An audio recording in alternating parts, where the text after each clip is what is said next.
কবরের প্রথম ঘন্টা, কবরের প্রথম ঘন্টাতেই তুমি বুঝবা আখিরাত কত কঠিন।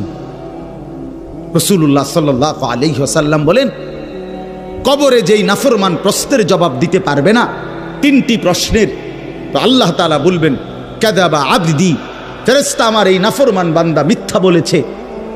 ফাআফরিশুহু মিনান নার ওয়ালবাসুহু মিনান নার, আমার নাফরমান বান্দার কবরে জাহান্নামের বিছানা বিছায় দাও, পরে জাহান্নামের পোশাক দিয়ে আবৃত করে দাও। ওয়াফতাহু লাহু বাবান ইলান নার, জাহান্নাম বরাবর তার কবর থেকে দরজা খুলে দাও, কবর খুলে দাও। ওফো, আল্লাহর নবী সাল্লাল্লাহু আলাইহি ওয়াসাল্লাম বলেন, তখন কবর তারে, ফেরেশতা যখন তাকে রাইখা যাবে, কবর তারে ডান দিকের মাটি বাম দিকে একটা চাপ দিবে, বাম দিকের মাটি ডান দিকে চাপ দিবে। আল্লাহর কসম, নবী বলছে হাত্তা তাখতালিফা আদলাউহু, ডান পাশের হাড্ডি এবং এই পাজরের হাড্ডিগুলো করকর করে ভাঙ্গা বাম দিকে চলে যাবে, বাম দিকের গুলো ডান দিকে চলে যাবে। ভাইয়া আমার, তুমি তোমার উপরে রহম করো।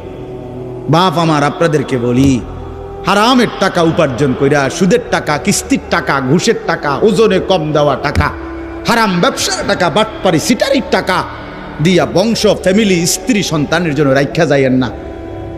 ওরা আমনেরে বরবাদ করবে, আপনি নিজেও বরবাদ হইলেন, ওরারও বরবাদ করলেন। শুধু শুধু শুধু শুধু আপনি মূল্য পৃথিবীতে কামাই রোজগারই থাকবে, আর পৃথিবীতে যেত রোজগার থাকবে আপনার ফুতেই কামাই করতে পারবো। আপনি হালাল ভাবে যে দূর পারেন করে দিয়েছে, বাকিটা আপনার ফুতে করবেন। না পড়লে মরে যাবে, অসুবিধা কি? না খাইয়া যদি কেউ মরে যায়, তাহলে মৃত্যুবরণ করা তো বেজ্জুতি, ঠিক না? কথা বলেন না কেন? না না, বলেন বলেন। কেউ মরে যাওয়া এটা কি শরমের কথা নাকি? ভাই বলো, ছেলে বলো।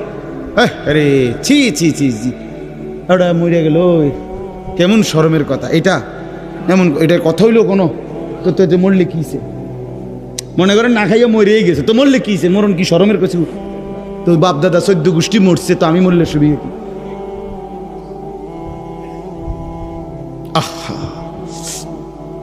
এজন্য বন্ধু আল্লাহ তাআলা বলছেন ওয়ালাউ তারা ইদিয যালিমুন, এই শুনেন বন্ধু, আপনি যদি একটা নজর দেখতেন, আমরা তাফসীর কিতাবে পড়ছি আত-তাযকিরা, ইমাম কুরতুবী রাহমাতুল্লাহর কিতাব আত-তাযকিরা ফি আহওয়ালিল মাউতা ফিল আখিরা, অনেক সুন্দর কিতাব, বাংলা অনুবাদ হয়েছে মৃত্যুর ওপারে।